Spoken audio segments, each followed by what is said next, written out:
What's up, everyone? Haven't made a lot of videos lately with all the craziness that's been happening over the last couple of weeks. I've kind of been waiting for the news to simmer down a little bit. There's been a lot of information that's been changing.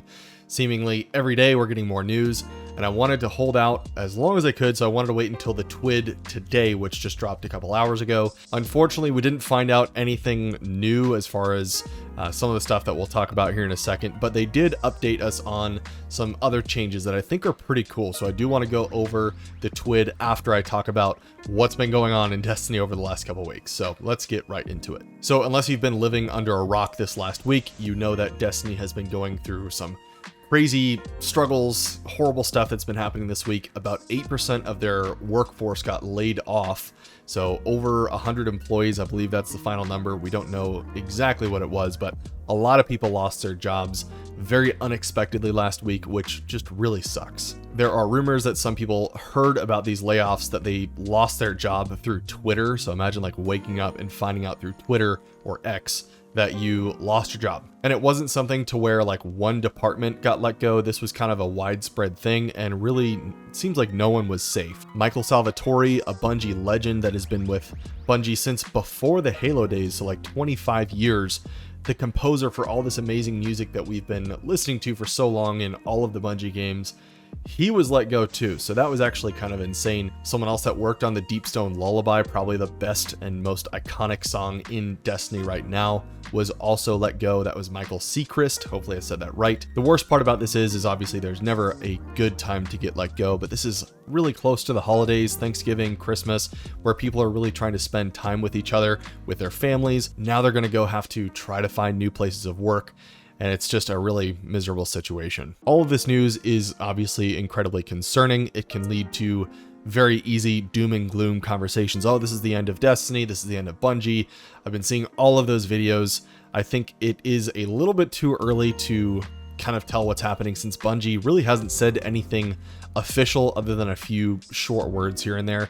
I don't think that Bungie is in the best position ever. Obviously, they let go of a lot of people, but I think to say this is the end of Bungie, Bungie's going under next year, like that's not going to happen. So let's be realistic about this at the same time. Speaking of doom and gloom situations though, it does look like the final shape might be delayed until June of next year. None of that has been confirmed yet, but it does look like that is going to happen. It is all but confirmed. This would make Season of the Wish, not to be confused with Season of the Witch, a 7-month season. So that's next season that's coming out. Starts November 28th. That would go until June, so a very long season. So apparently there is something in the works, allegedly, to help us extend that season, or to help fill the gap, rather, while that 7-month season is happening, if it is happening. So again, so much is in the air. We don't know anything for sure. These are the things that are being talked about though, so I did want to let you guys know kind of what's going on. Something official that Bungie did say though is that they are looking to expansions like the Taken King, Forsaken, Witch Queen, as like, hey, this is the standard for what we are going for the final shape. They want to do, it sounds like they want to be even better than that. Obviously, this is the end. It's the culmination of a 10-year journey that we've been on since Destiny 1. You can't make it an average Lightfall style expansion. It's just not going to work, and they know that, which is good. So whether we actually see this come to fruition is obviously up in the air. We'll have to see next year how it actually turns out. So what does this mean for the future of Destiny, for my channel? What's going to happen? Well, the good news is it doesn't look like Destiny is getting canned or anything like that. It's not like Destiny is going to be over with. That's what it looks like right now. Let's hope it doesn't change. But it doesn't look like there's an apocalypse on the menu as of today. There really hasn't been any communication or changes to how they're viewing Destiny from Bungie since last year, when they said, look, Destiny 2 is going to be around for like years to come. They want this to be like another 10-year journey. They're going to update the engine as time goes on to help keep the game modern. Again, we'll see how that works. It hasn't really worked that well so far. A lot of people are calling for Destiny 3, but doesn't really sound like talks of Destiny 3 are happening right now. They just want to keep Destiny 2 running. Personally, I believe that some of the leaks that have been going on, like the final shape being delayed, could be accurate. I feel like they would have denied it by now if it wasn't happening, so they're probably deciding how they want to tell us. That's my best guess. But despite all this, I do still think that Destiny 2 is going to be okay. It's still an incredibly popular game. It hits numbers that some games only dream of ever hitting, so We're just a very passionate community, and unfortunately, we're just going through a really rough spot right now. But as I've mentioned, I will be playing Destiny 2 until it shuts down. I'm not going to stop. I've been playing this too long. I'm too invested. And it's a sentiment that I've been seeing from a lot of other content creators as well is, look, we want to play this until the very end. We got to see this through. At the end of the day, we all love Destiny. We want to see it succeed. I think Destiny has done so much right, especially compared to Destiny 2 Vanilla. If you were not around during that time, that was the worst time in Destiny history, period. Worse than Destiny 1 Vanilla. I've been around through it all. Anything is better than that. I can promise you we are in a much better place now. There's way more to do. So Destiny has fixed a lot of what was wrong with it, but it's kind of created more problems over the years. So they fix one thing and then another thing is not that great, like Seasons. When that came out, it was cool. We all like Seasons. It was a nice change up to everything and how we did things. But then they just kind of had it the same for like 3 years. They didn't make any changes to how they approach Seasons. So like a good change ends up becoming stale, and it's like just a constant cycle that repeats itself a million times over, and that's why we get frustrated. But even after all of that being said, I still am hopeful for the future of Destiny. I think that we're gonna be okay, like I mentioned. We'll just have to stick it out. I know I am. As far as where I plan on taking the channel, I don't plan on changing too much of what I do, especially if we don't have a extended season. That would be best case scenario. We just have a normal season. But if we do have a 7-month season, I'm not going to be able to only do Destiny content because there's going to be nothing to do. There's not going to be any good, worthy videos to make for you, and I don't want to make half-baked videos for anybody. But I still do want to make videos. I want to interact with you guys. It's one of my favorite things to do. For me, the last 5 seasons that I've been making content on Destiny, it's always tough to make content towards the end. That last month is really, I've kind of gotten everything out that I've wanted to. There's nothing new to talk about. And so I'd be kind of just making a video that would go to the void and no one would really care about it. So that's usually the time where I venture off into other games, and I'll get into more of that in a second. But what would I do instead of Destiny during those times? Let's say we do have a 7-month season. What's going to happen? Well, I think the answer to that is streaming. I know I've talked about this for about a year. I have a streaming setup. I'm ready to go. I've just been deciding on how I want to approach that. What do I want to stream? What would be worthwhile for you all to watch from me? So what would I stream? Well, during the slow point, if we do have one next season especially, I am a single player Andy. If you did not know that, I love just going through all the single player games, trying to get every achievement, doing those really annoying challenges, and raging super hard. For some reason, I like it. I'm a masochist. What can I say? So I've been throwing around the idea of doing like a Dark Souls 100% series where we go through, we get everything, and just rage super hard. It could be kind of funny, but on stream, like a Let's Play style series where maybe I upload the videos after. And I think it would go well with just variety content, something that's a little bit different, more fresh, when there is literally nothing or interesting to watch on Destiny, because we do get to those points quite a bit. But I've been thinking about it for the last year or so. I love Dark Souls. I've never touched Dark Souls 3. I maxed out Dark Souls 1. I got everything, but I'm down to do it again on Steam because I used to be on console, but now I'm on Steam. So if that's something that you would be interested in watching, let me know. Or if you want to see something else, let me know too. Just know that I do want to play other games. I am very passionate about other games. I am always worried it's that content creator fear where you're like, oh, if I do anything else other than the main thing, everyone's going to leave my channel. They're going to unsubscribe. If that happens, that's fine. I also do want to make sure that I'm making videos that make me happy too, and making content that I want to make. So my channel is not all about just maximizing everything and getting the most engagement possible. I want to have fun while making it, and hopefully you guys want to join me on that. So that's it. And don't worry, Destiny, as I mentioned before, is not going anywhere for me. I'm going to play it until the very end, so I would like to stream that too.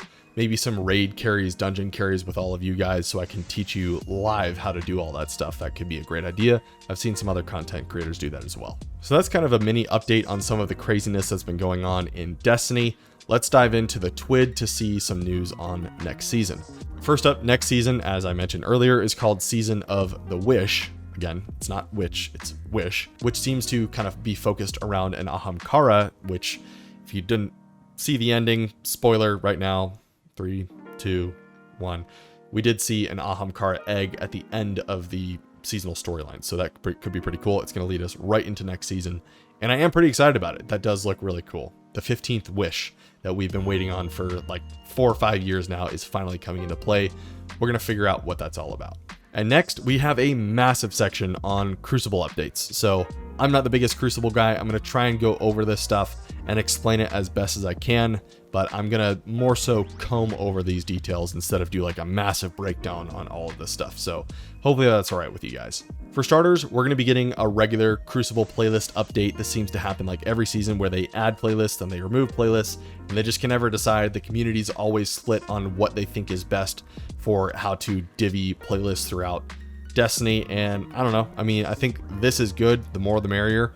The changes that I'll go over here in a second actually do sound kind of cool. So we've got an additional 6v6 unranked and 3v3 ranked nodes. So that means 2 6v6, 2 3v3, and then a couple random playlists in there as well. Each of the main 4 playlists are going to prioritize different things when matchmaking as well. So if you want that more casual experience, you can load into the free-for-all playlist, 3v3 and 6v6 quick play. So now you have quick play for both. And that's going to prioritize connection over skill-based matchmaking, which is great. I'm sure a lot of people will like that. You've then got the 6v6 unranked, which will feature some loose skill-based matchmaking in there. So go in that at your own risk. And then finally the 3v3 ranked mode, which will be fully skill-based and sweaty. Sparrow Control is a new mode that's coming out in the Control playlist, and I wonder if that's a result of the Sparrow bug where you can load into your Sparrow on the new Vex map. I don't know. Kind of cool. There are also some changes coming for the matchmaking algorithm, as like how you get matched, as well as some spawning changes to help you getting farmed as you respawn. It looks like some changes are also coming to the way that point allocation works for ranking up or down. This is like a major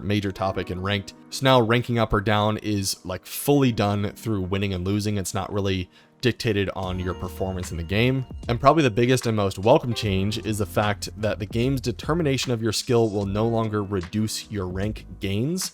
So take my friend Stu, for example. He just told me the game has decided that he's about a 7,500 in his skill. This has made it very difficult for him to rank up to that ascendant rank of 8,750 because the game just wants him to stay at that 7,500 mark.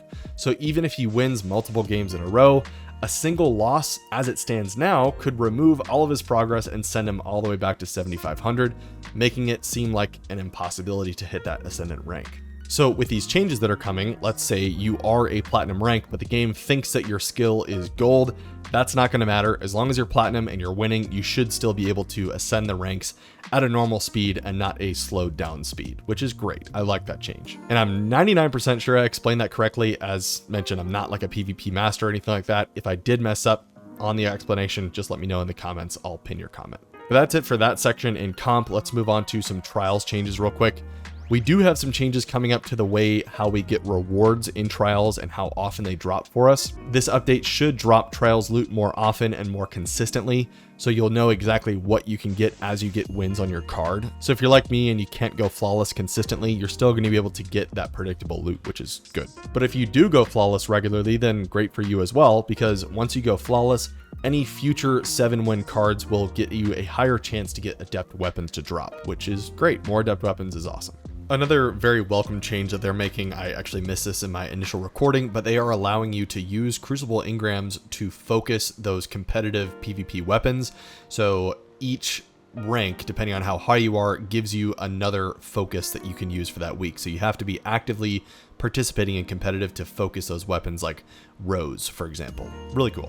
So that was a lot of PvP news. Let's move on to some other stuff now. The Chivalric Fire is the new ritual sword weapon. It's a void caster frame sword, which does look really cool, and it can roll with that destabilizing rounds and repulsor brace roll that a lot of us like on our void weapons. Definitely want to try this out. We also do have some other weapons that are leaving the loot pool, so I'll go ahead and put those on screen now. I'm not going to read them all out, but they are being replaced with some new weapons. So old weapons leaving, new weapons in. Definitely interested in why they added an arc waveframe grenade launcher when we have forbearance in the game, but maybe this one will roll with like Volt Shot or something to make forbearance useless. Hopefully that doesn't happen. It's one of my favorite weapons in the game. But we are also getting a Strand legendary trace rifle from Trials of Osiris. So finally one of those in the game too. But that's the main news that we got today. Hopefully this was informative for you. I wanted to kind of update you on everything that's going on, and might as well tackle the TWID as well. I normally don't do TWID articles, but since we had some cool information here, I figured I might as well. And there's also really not a lot of content to make right now. For the rest of the season, you can expect me to make a couple videos here and there. I have a couple ideas, but really I'm saving everything to just do a crazy amount of content for when Season of the Wish drops on November 28th. So look forward to more content there. But that is it for this one, everyone. I will see you all in the Discord or the next video.